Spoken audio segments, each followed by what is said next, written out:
ପ୍ରକୃତିରୁ ମିଳୁଥିବା ଅନେକ ଖାଦ୍ୟ ତଥା ଉପାଦାନ ଆମ ଶରୀର ପାଇଁ ସଞ୍ଜୀବନୀ ହୋଇଥାଏ। ସେଥିମଧ୍ୟରୁ ମକା ହେଉଛି ଅନ୍ୟତମ। ଆଉ ମକା ହେଉଛି ଆମ ସ୍ୱାସ୍ଥ୍ୟ ପାଇଁ ବେଶ ଲାଭଦାୟକ। କିନ୍ତୁ ମକାରେ ଥିବା ପତ୍ର ଓ ସିଲିକ୍ ସୂତା ଭଳି ଥିବା ଅଂଶକୁ ସମସ୍ତେ ଫୋପାଡ଼ି ଦେଇଥାନ୍ତି। କିନ୍ତୁ ମକାରେ ଥିବା ସିଲିକ୍ ସୂତା ଭଳି ଅଂଶ ସ୍ୱାସ୍ଥ୍ୟକର ହୋଇଥାଏ। 5000 ବର୍ଷ ପୂର୍ବରୁ ମଧ୍ୟ ଏ ଅଂଶର ବ୍ୟବହାର କରି ଅନେକ ପ୍ରକାର ସ୍ୱାସ୍ଥ୍ୟ ସମସ୍ୟା ଦୂର କରାଯାଉଥିଲା।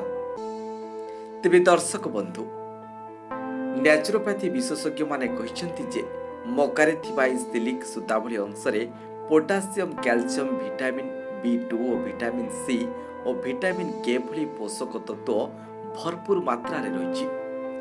ତେବେ ଏଥିରୁ ପ୍ରସ୍ତୁତ ଚା ଅନେକ ସ୍ୱାସ୍ଥ୍ୟ ସମସ୍ୟା ଦୂର କରିବାରେ ସହାୟକ ହୋଇଥାଏ।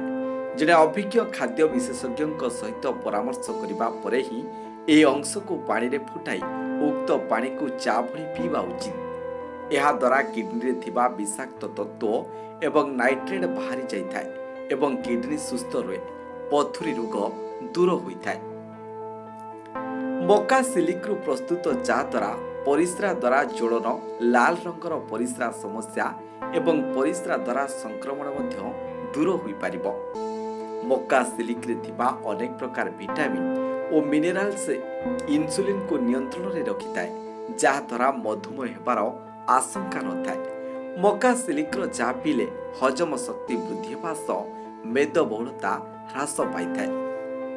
ତେବେ ଦର୍ଶକ ବନ୍ଧୁ, ପ୍ରତିଦିନ ଏଭଳି ନୂଆ ନୂଆ ଭିଡ଼ିଓ ଦେଖିବା ପାଇଁ ଆମ ଚ୍ୟାନେଲକୁ ଲାଇକ୍, ସେୟାର ଆଉ ୟୁଟ୍ୟୁବରେ ସବସ୍କ୍ରାଇବ୍ କରନ୍ତୁ। Bureau report, response Odisha.